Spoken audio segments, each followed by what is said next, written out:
My parents came over to this country, right, in 1990, right? They were fleeing war and persecution, and they came here for a safer life, and they moved to Brixton, South London.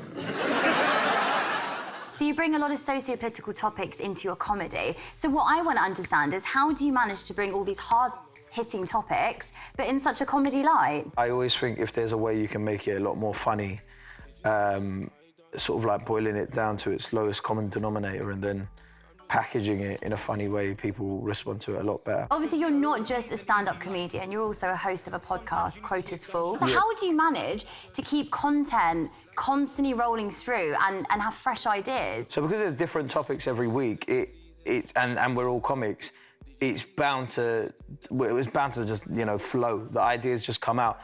And it's been fun, it was great. We've had like tons of great guests on and they've been wonderful as well. And it's fun. We've got this like nice little community of people that listen to it. We sold out a live show here as well.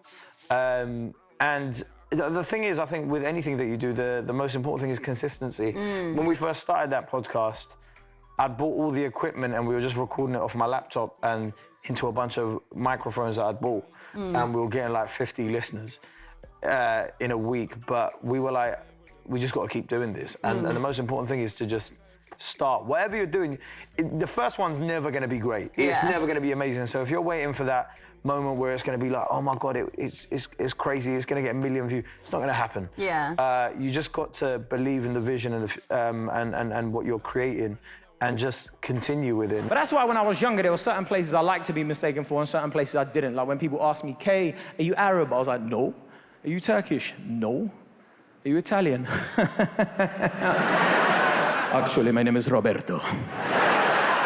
What a big show, the back end of last year, live at the Apollo. I mean, I remember in 2011, you tweeted to say, I'm gonna make this happen, it's gonna happen, and it did happen. I'd given up on the idea. That's the truth of it. And then on the day that it did happen, it was quite crazy. Like, I remember just trying to soak everything in. Now, I did this back in uni, right? I told this girl I was Italian, everything was going great. She invited me back to her place. I was really excited. I was thinking, yes, inside.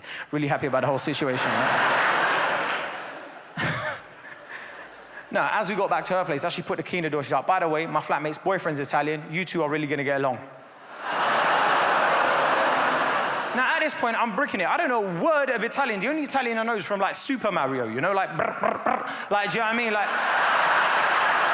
What is going to be the next goal on the cards for you? What are we going to see you tweeting about? I am on tour later this year in October. I'm going to be up and down the country. Eddie Murphy's one of my influences, so I'd love to do anything sort of similar to him, like acting, writing and performing. I realised Brixton was changing when we got a Starbucks, right? Because I thought to myself, the last thing gangsters on council estates were crying out for was caramel frappuccinos. You know, like, how would one of those guys even walk in there like, yeah, yeah, yeah, yeah, yeah, yeah, yeah, yeah, yeah, yeah, yeah, yeah. Obviously. So we're going to play a little game with Kae Kurd, only because your accents are so incredible in all of your stand-up shows, right? But the thing is, I didn't want to make it easy by just, you know, giving you some accents. We're going to put some moods to the accent. Mate, I've got no idea what's going on. I don't know what I'm going to do next, pal. It's like, it's just all overcoming me right now. I don't know what to do. It's just so scary. This has been a particularly edifying interview, if I must say so myself. We've had a wonderful hostess. What was your name again?